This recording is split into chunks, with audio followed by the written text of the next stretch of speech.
Robbie, you a fat fuck. You a damn creep. You know, all this bullshit you say. See, a lot of people talk shit about fat motherfuckers and ugly motherfuckers because their vices are hidden. A fat motherfucker, you know what their vices is. Oh, he a hungry, undisciplined motherfucker. But you got vices too, motherfucker. You can just hide yours. Motherfuckers be goddamn addicted to porn. Motherfuckers be abusing their wives, abusing kids. Motherfuckers be creeps. Motherfuckers be jerking off on trains and buses and got the nerve to talk shit about a goddamn fat motherfucker or a goddamn crackhead. You like to talk shit about a homeless person or a crackhead because they goddamn vices are seen as visible to you. You ain't a good person. You's a dick sucker. You's a motherfucker that like to talk shit about people and bring people down to make yourself feel better. At best, you should shut your fucking mouth. You don't see my ass talking shit about fat motherfuckers or ugly motherfuckers or porn addicts because I understand that every man and every woman has their own vice. Don't judge, motherfucker. The most brutal reality about life is it's painful. You do not have to look and search for pain. You know how women be saying for the plot. The world is so bad and the world is so unfair. No matter how good your life is going, it will hit your ass at one point or another. You know what I'm saying? Whether it could be a breakup, family member, sickness, disease. You do not have to go looking for pain. You understand what I'm talking about? You don't have to look for trouble. Betty Wright got a song say, if you keep on living, you're going to feel the pain. You know what I'm saying? If you keep on living, you're going to feel it. I know you will. You understand what I'm saying? And that's not to be negative or to be a negative person or a fearmonger. That's just simple facts about life. If you're a human and you understand life and you see people go through things and understand your own difficulties in life, you understand that, damn, you really don't gotta look for no trouble. You don't have to look for anything troublesome. It will come to you. For all the failed football players, the musicians, the rappers, the singers, the failed actors, whether you're a man or a woman, life is painful when you can't live out your dream. All the football players that was in high school, they got injured or they was too short or something that happened to him. And they spent so much of their years trying to pursue something and train, and then it did not matter. And it makes your whole life suck. It makes your whole existence feel like nothing because you did not live in your truth. You did not live in your dream. You understand what I'm saying? And for a long time, you will keep yourself in a box. You will stay stagnant until you realize that your existence, that your being is the destiny. It is the fate. And even though you can't live your dream, you can make your being the dream. You can make somebody want to be like you. While you want to be like a football player or a basketball player, a soccer player, and it didn't work out, you can make yourself successful enough in any field to make people want to be like you. Before I was fat, I was called Curious George, Daffy Duck, Howard the Duck, things like that. I always had a long fucking head. There was always something that was wrong with me. And even though I had some girls that liked me growing up, who thought I was attractive, whatever the case may be, most of the girls that I liked or had crushes on, they would call me ugly or hideous or monstrosity, obscenity. And the thing about it is somebody said, oh, you're fat, you're not even in shape, work on what you can fix on. This, first of all, he's a stupid fucker anyways. Actually, I started getting more girls as I started gaining weight for some reason. I guess, because see, you can't see my face structure. When I'm skinny, my face is long, right? But no matter what the case may be, whether I'm fat or skinny, I always did not like the way that I looked. I always had a complex about the way I looked. I did not like walking past windows. I didn't like walking past mirrors and things like that. The only mirror that I liked was the mirror at home because I could see myself how I wanted to see myself. And for the women that found me attractive or the girls that found me attractive, I always had the goddamn inhibition and the mental pill, you know what I mean? I was a fucking mental cell, a goofball. I could always make people laugh and things like that, but I was too goofy. My personality was down the fucking drain always.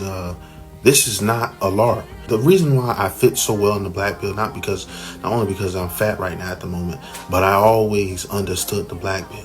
You know, I always had these experiences, but I never had a community. I never knew what this shit was. While everybody was sitting here watching Jordan Barrett and things like that, nowadays, I was looking at Leonardo DiCaprio and Denzel Washington and Will Smith and things like that, Tupac. And I would wonder, I can't wait till I get famous and rich. You know, I might have money to get my hair cut or, you know, get grills and things like that, look like Lil Wayne and shit like that. So ever since I was a little kid, I never liked the way that I fucking looked. So for that stupid motherfucker, I blocked him because he's an idiot. Status and make them drop to their motherfucking knees and make their shit turn purple to suck you off right off the fucking bristle, nigga.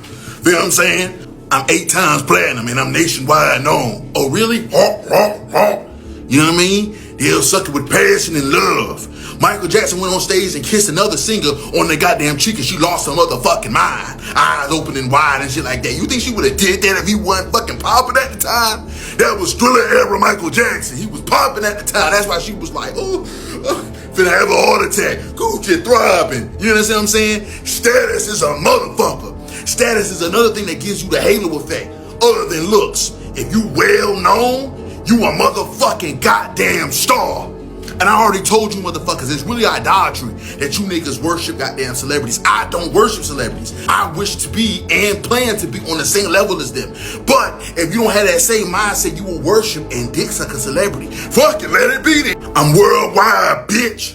And I don't care if it's goddamn respect, feel, whatever. Imagine back in the day when conquerors used to exist, Attila the Hun. If you go to a goddamn tribe, motherfuckers heard his goddamn name. He might not even be in your goddamn village to take shit over. He might just be seeing, scoping the scenery at. But motherfuckers done heard his name. They like, oh shit, that's Attila, that motherfucker, a monster. Go fetch my daughters. Have them goddamn suck his dick off the grave. You know what I'm saying? Conquerors, kings. I made a song back in the day called Kings Live Forever. And what that means is kings are never forgotten. They are written in history. Kings never die. Just off the basis of history and their position in life. Anybody else can be forgotten. Comedians, warriors, fucking singers, anybody. But a king lives forever. You know what I mean? And even though we don't have kings, you can move like a king. They will leave your ass if the first thing they see when they come in the house is your feet propped up. If every fucking day you get off and you go straight home, or every fucking day you don't have a job and she goes to work and you playing the game all fucking day, like the first thing she see is your fucking head smashed in with your headphones and you playing games all day, they'll leave your ass, man. And I'm a man, bro. I understand. We just want to chill. Men are simple creatures. We like to fucking relax, watch our fucking TV, football game, but that shit is like really lonely activities. When you get married and you become a goddamn father, that shit go out the window. You know what I'm saying? You better ask these divorced dads and shit like that, man. One of the things they was doing was sitting in the house all fucking day, or they'll come straight home, don't have no hobbies, they don't go fishing, they don't do shit, they go straight home. Now, I don't know why it bothers women that men like to relax and chill, but for some reason it fucking does, you know? It's not good for a man to be in the house. It's not good for a man to sit around, lay down, not for his health. You know what I mean? For your blood circulation, for your damn fitness. It's good to get up and have a hobby. You know, fishing, walking, shit like that. You know what I mean? And it's not good for man to be alone. So I know a lot of men might say, man, fuck a bitch. You know, fuck these boys. Who if I gotta get up and do some shit and get out my comfortable zone, I don't need a bitch. You know, it's not good for man to be alone. That's what you say out your mouth until you really want a woman, until you really want a wife and kids and things like that. And if you don't got these hobbies, or you sitting in the house all day, which I got those same hobbies, motherfucker. I sit and lay down all fucking day. If I had a wife, that shit would go out the fucking window, man. She'll leave my motherfucking ass unless you are a man that they can't replace. You know what I mean? And that is like very hard to find, because Conor McGregor did the same thing, and he said he would play on the game all fucking day till his wife went to work. Wife went to work.